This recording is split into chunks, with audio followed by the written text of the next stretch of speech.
नमस्कार। न्यूज डंका के बाद पते की में आप सभी का स्वागत है। सोमवार को बांग्लादेश से सटे असम के श्रीभूम के कांग्रेस कार्यालय इंदिरा भवन में भाषण के दौरान एक कांग्रेस नेता विद्युभूषण दास ने मंच से खड़े होकर बांग्लादेश का राष्ट्रगान आमार सोनार बांग्ला गाया।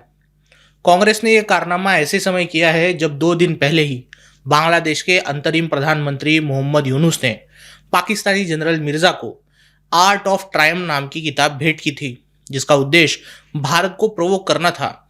इस किताब के कवर पर भारत के आसाम, पश्चिम बंगाल और पूर्वोत्तर राज्यों को भारत से हटाकर बांग्लादेश में सम्मिलित किया हुआ दिखाया गया है। भारत के डिप्टी लीडर ऑफ अपोजिशन यानी राहुल गांधी के पार्ट 2 गौरव गोगोई आसाम के जोरहाट से ही चुनकर आते हैं।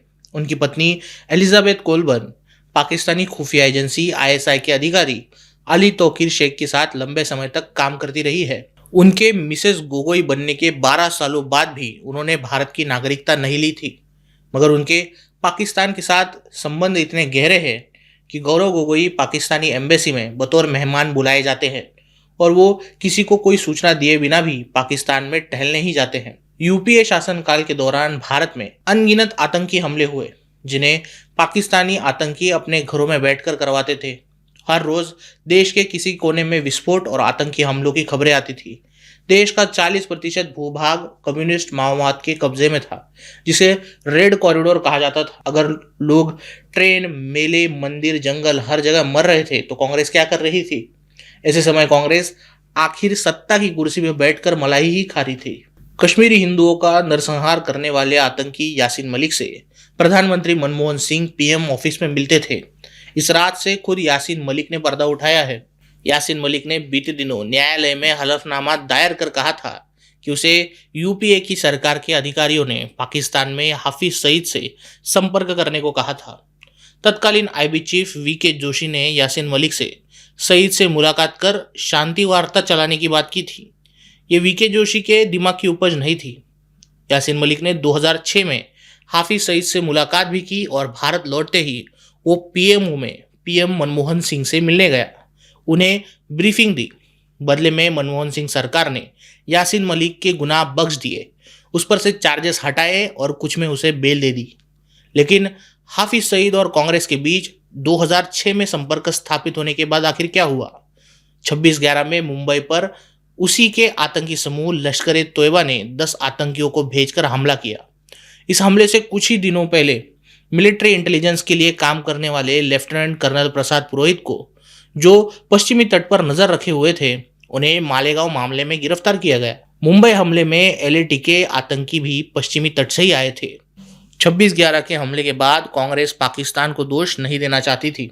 अजीज बर्नी से उन्होंने एक किताब लिखवाई कि 26/11 RSS की साजिश। ये बात अजीज बर्नी ने खुद कबूली है। आखिर कांग्रेस क्यों पाकिस्तान को बचाना चाहती थी? आखिर इतनी कड़ियां कांग्रेस के चरित्र पर सवाल उठाने के लिए क्या काफी नहीं है? भारत ने जब पाकिस्तान पर सबसे पहला सर्जिकल स्ट्राइक किया, तब पाकिस्तान से पहले कांग्रेस ही उसे नाकारने में आगे थी। कांग्रेस ने सेना के सफल ऑपरेशन के सबूत मांगे थे।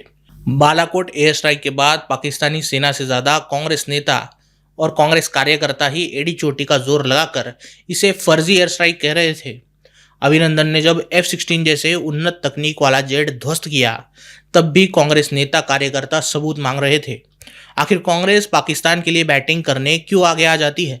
22 अप्रैल को पाकिस्तान से आए आतंकियों ने भारत के 26 हिंदुओं का नृशंस हत्याकांड किया, लेकिन कांग्रेस शासन में गृह मंत्री रह चुके P चिदम्बरम पूछ रहे थे, क्या सबूत है कि हमला करने वाले पाकिस्तानी थे और लोकल नहीं थे? उनके अनुसार भारत ने ऑपरेशन सिंदूर चलाकर पाकिस्तान पर जो हमला किया था वो गलत था। 2020 में गलवान में भारत और चीन के साथ संघर्ष हुआ, जिसमें भारत के निहत्थे सैनिकों ने चीन की लंका लगा दी थी। लेकिन कांग्रेस नेता राहुल गांधी कह रहे थे कि अरुणाचल में चीन की सेना भारत के सैनिकों को मार रही है।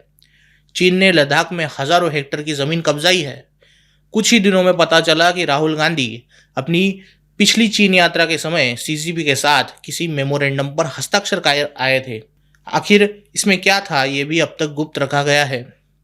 चीन की CCP राजीव गांधी फाउंडेशन को 25 लाख रुपए क्यों दे रही थी, ये भी अब तक गुप्त रखा गया है। ऐसा क्यों है कि देश की बड़ी जनसंख्या जब से शिक्षित हुई है तभी से केवल कांग्रेस की देशभक्ति पर ही सवाल उठाए जाते हैं। अगर आसाम के इंदिरा भवन में गाए जाने वाले आमार सोनार बांग्ला की बात करें तो ये कोई बड़ी बात नहीं कि ये गीत गाया जा रहा है, लेकिन इसे लिखा रविंद्रनाथ टैगोर द्वारा है। जिन्होंने ये लिखा है उन्हें बांग्लादेश में मुस्लिम चरमपंथी लोग अपमानित कर रहे हैं। रविंद्रनाथ टैगोर जैसे अद्वितीय कवि की मूर्तियां तोड़ी जाती है, उनके मूर्तियों का अपमान किया जाता है, लेकिन आसाम की कांग्रेस को इस सबसे कोई लेना देना नहीं है। श्रीभूमि के इलाके में बहुसंख्या में बांग्लादेशी घुसपैठिए आकर बसे हुए हैं। उन्हें लुभाने के लिए आमार सोनार बांग्ला गाया जा रहा था। नेहरू गांधी परिवार द्वारा हाईजैक की गई कांग्रेस भारत के लिए किसी दुश्मन से कम नहीं है। भारत में भारत माता की जय और वंदे मातरम का विरोध करने वाली कांग्रेस केवल राष्ट्रवादियों का विरोध करने के लिए और मुसलमानों का तुष्टीकरण करने के लिए बड़े प्रेम से बांग्लादेश का राष्ट्रगान गाती है। कांग्रेस पाकिस्तान को क्लीन चिट देती है, चीन की उपलब्धियों पर फूल बरसाती है। आखिर और कितने सबूत चाहिए कांग्रेस के देशद्रोह के? खैर, आपको क्या लगता है वीडियो के कमेंट सेक्शन में जरूर कहिए। वीडियो अच्छी लगी हो तो इसे लाइक कीजिए और न्यूज़ डंका हिंदी को सब्सक्राइब कीजिए। मिलते हैं अगले वीडियो में किसी नए मुद्दे के साथ। तब तक नमस्कार।